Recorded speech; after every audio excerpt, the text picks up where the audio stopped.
What's happening, everyone? Just going to show you some training that I've got out here in Colorado. Drove my ass 1,100 plus miles to the Denver metro area to be back with my family, so that's awesome. Very excited to have them around, and I wouldn't trade them for the world. They're amazing. Very stoked to be with them for the holidays, be reunited with my wife and daughter. Now, you don't really care about that. All you do care about is training. So this is at Armburst in Wheat Ridge, Colorado. This is called the Mile High Mecca. It is an amazing gym. It is enormous and filled with massively jacked dudes and chicks. So they make me look like a tiny little manlet, which I am, and they just exacerbate that issue even more. But it's awesome to be around these people, see what's possible, see what they can do, and then also see them sometimes Myron, this little manlet, lifting all this weight. Go up to 405, no belt on this high bar pause squat, and you know what? Get a little bit stuck coming up, but I think that might be the longest I've ever paused 405 for on the high bar no belt, so it felt pretty good. Put the belt on, tried to go high bar and 435 no pause.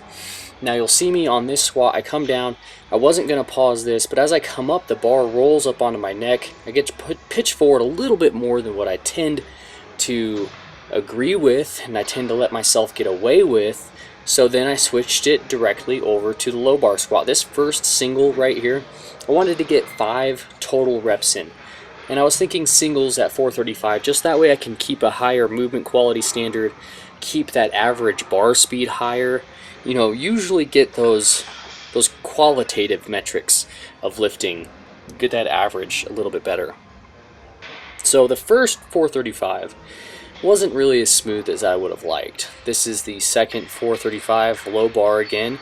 Went up a little bit better, making that immediate transition from high bar to low bar at this kind of intensity is a little bit strange, a little bit weird, but at the same time it's not a problem.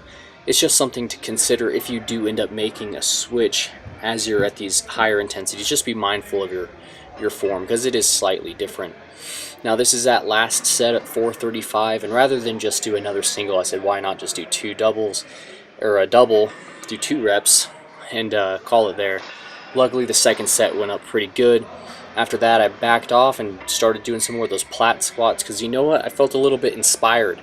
You can't see it in the frame right now, but directly above this squat rack is a glorious black and white photo, big old poster size, of the Golden Eagle, the Tom Platz.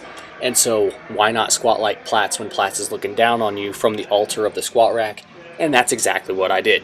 So this is 275 right here, working as close to as I can get with my heels together. Some people call this the Matt Ogus squat, but Tom Platz is that OG close stance squatter. Kyle Keogh is another insanely strong close stance squatter, so you might want to check out those 2 channels. I'm sure you guys already know Matt Ogus. He's like way more popular than me. Kyle Keogh, he's probably as popular as me, but both excellent squatters, and this is my closest impression to them and the one and only Tom Platz here. This is 295, getting my heels together. This is no belt, getting a few reps in.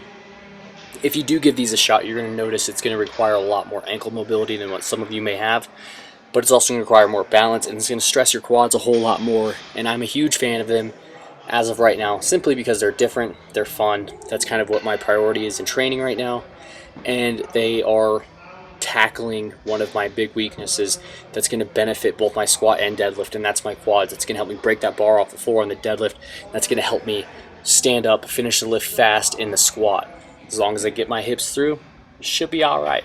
Should be alright. So this is 315, doing a triple no belt, and this is what I did my best Platz squat with a few days ago when I first gave these a shot, and I did it for a single. I knew I had more in me, so I figured why not just do a triple, see how it goes. Then I changed back to a regular high bar, pretty close stance pause squat, and I just wanted to pause this as long as I could, doing a breathing pause.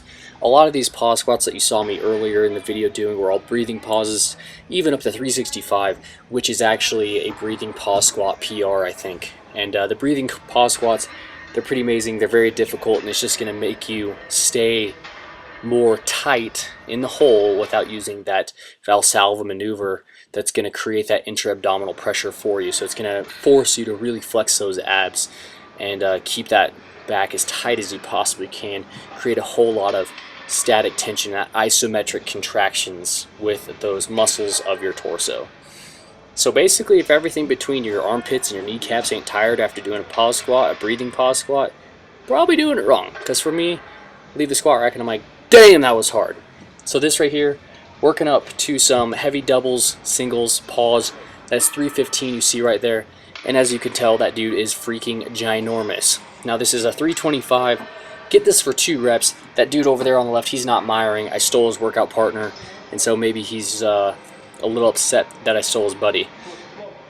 So yeah, 325. The second one went up a little bit slower than I'd like, but nonetheless I felt like I had 330 in me for a pretty good single. Dropped onto me though, and that goes back to the bicep weakness that I've talked about a few weeks ago.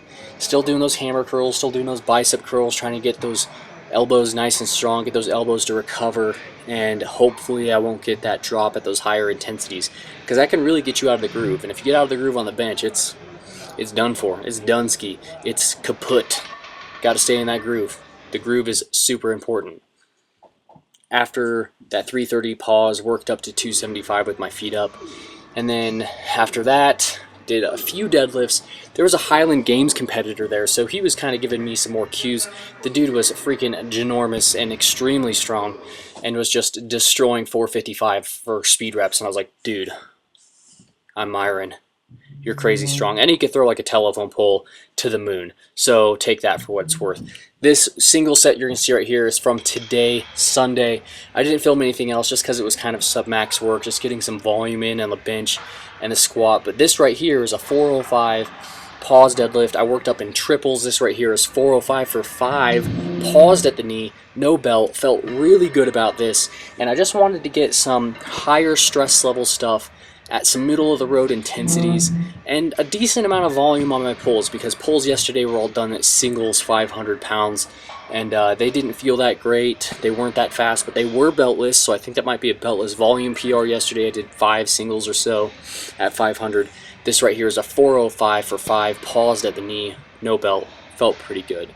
So all in all, after the drive, the training, all that stuff, feeling pretty good about training. And one big announcement, I'll be competing at the American Cup at the LA Fit Expo on February 8th. So that's where I will be headed, and that's what my training will be tailored to. Thanks for watching.